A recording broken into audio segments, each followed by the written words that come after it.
Hola everyone, I am checking in from Miami airport. I'm here stopping over on my way to Chicago.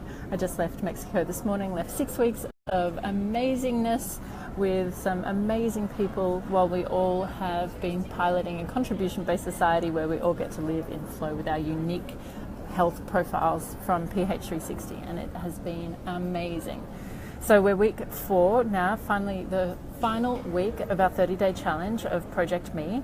And as I started to travel, it brought up some challenges. So like, how do we maintain this kind of lifestyle as we're moving? And so there's a couple of good things that we've been able to prepare in terms of food and accessibility to movement and things like that, dependent on the time of our flights. And of course, booking flights at certain times would be very beneficial if you've got the freedom and the luxury to choose what time your flights are, looking at your chronobiology.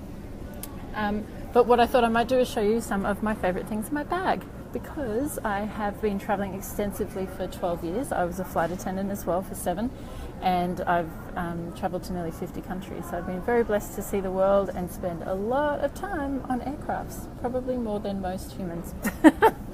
So I have packed once or twice. I've been prepared for living in a suitcase, which is good for diplomats because we take our time.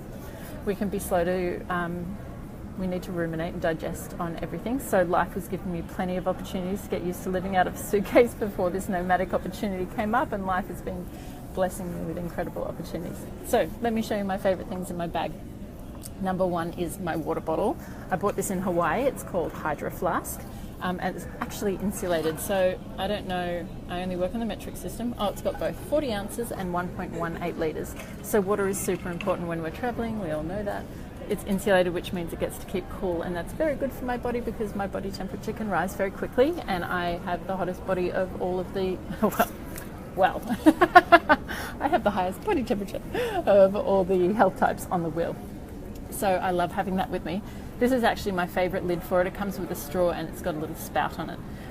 But this is terrible in a pressurized cabin. You never want to take a drink bottle like this on the aircraft. I've done it too many times and it's so embarrassing, and you forget and you open it up, and because the pressure's built up inside it shoots straight up in the sky and lands on someone. So I put the original lid back on just for traveling, and I've got a carabiner so I can attach it to the outside of my backpack, and then I don't have to carry it in my hands. Also means that when I get on board I can get this filled by the flight attendants and I don't have to hassle them throughout the flight for more water. And it means I get to reduce my plastic, which is really important to me. I love to live sustainably and I hate wasting those little plastic cups. So water is uber important. Next is my little electronics bag. And so in a little drawstring bag I keep all of my electronics. My headphones are wrapped up in little cases, which stops them from getting tangled, which brings me a lot of joy. I really like having neatness and order, and this can be a very diplomatic thing too, although not all diplomats are as neat and ordered as I like to be, because comfort is very important. We generally have a very clear idea of where everything is at any time.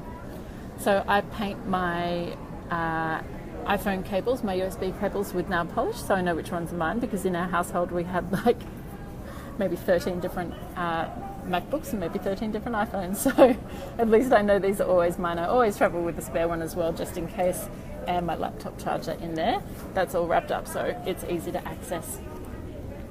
This little kit, again, I keep it in a little drawstring bag and I put it on the outside of my bag because these are the vital things for me. These are my favorite things for all flights. And this is a rectangular inflatable pillow, and I find this so much more comfortable than a U-shaped pillow. It wasn't until I came across a rectangular one that I could actually finally sleep sitting up. So I spent years and years and years traveling the world not able to sleep on long haul flights. But the trick with the inflatable pillow is, again, the pressurized cabin. So if you blow it up on the ground to a comfort level that you're comfortable with, and then you start the ascent, it's going to increase and it can potentially pop and it will become rock hard and uncomfortable. So my recommendations is wait till the top of climb, wait till the aircraft is leveled out and you've reached altitude. The seatbelt sign goes off roughly around this time, and that's when I'd inflate my pillow because it's going to stay consistent.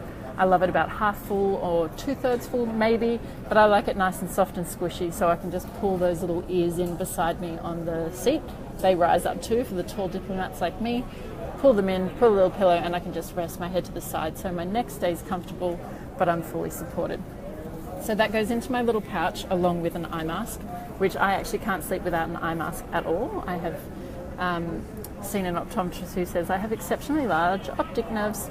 Well, so I let in a lot of light, so this really blocks out all of that for me and helps me, like, I can sleep at any particular time of day. And then my favorite thing in this whole thing is my flat socks. So this is a pair of black compression socks that you can get at any airport, at usually the pharmacies, and the little newsagents and things will have compression socks. For diplomats in particular, we can have lymphatic drainage issues, so we can struggle, especially while being seated for long periods of time and a lack of movement, to return any fluids upwards in our body. So our lymphatics and our venous system, all of that can become sluggish and heavy, which can lead to a lot of swelling. So having compression socks on actually assists that process and stops it from pooling in the base of the legs and the cells in the lower part of the body. And this prevents things like DVT if people are particularly prone for that. But for me, it's simply comfort. Rather than walking off the plane with my ankles just puffed up, it means that my legs and feet are the natural size. So as soon as I get on a plane, I put these on and I love them. And sometimes, if they don't look too daggy, I'll wear them to the airport as well, but they get quite hot. The other trick with those is a little pair of cheap hotel slippers, so then I can wear these on the plane and I don't have to wear my flat socks in the toilet, which is super important to me because I know what they're going to be like. So that's my little kit that goes in the outside pocket of my bag, so I can put it up overhead, grab just that, and I can sit and maintain all of that beautiful leg room that's important for tall people like me. I think I have one more thing to show you here. Oh, actually, I didn't show you my little charger pack, extra battery pack for iPhone. Unbelievably valuable. I basically don't go anywhere without it, but especially if we don't know that we can charge our phones on board and we have business and communications relying on it. The other thing is my Bose headphones. I just freaking love these. So these actually aren't the noise cancelling ones. These are just regular ones. And this little cable detaches from here, so it means that I can use it just as hearing protection, or I can use it as headphones if I wish. So I usually put these on when I go to sleep as well, just to block out some of the ambient noise. But diplomats are also particularly sensitive to crying babies. It's a high pitch, it's stressful for everyone, and I can imagine the parents even the most, but those kind of noises are quite stressful. So these headphones, if I was to use that and play the brown noise in the background, which you can find on Spotify and you can find on YouTube, that's going to help really block out some of that ambient noise that might create stress and help us sleep really easily on board. So, notifications popping up. They're my favorite travel tips for onboard luggage. I could talk about luggage for a long time because I am obsessed with packing. I actually packed 2 days in advance because it feels so good and it feels great to be organized and just reduce stress. That's another big thing for diplomats at the airport, is stress. We're not really designed to, our nervous system isn't designed to deal with stress very well. So the more organised we can be, the more prepared we are, the more time we give ourselves to get here and go through the process, the easier it is. The other thing is really having a mindset of knowing things can go wrong and things will go wrong. It's just inevitable. I have gone through the whole gamut of experiences that is possible with airlines. I've had the worst experiences and had the best experiences, and honestly, we can be in a mindset where neither makes any difference, where we can feel exactly the same regardless.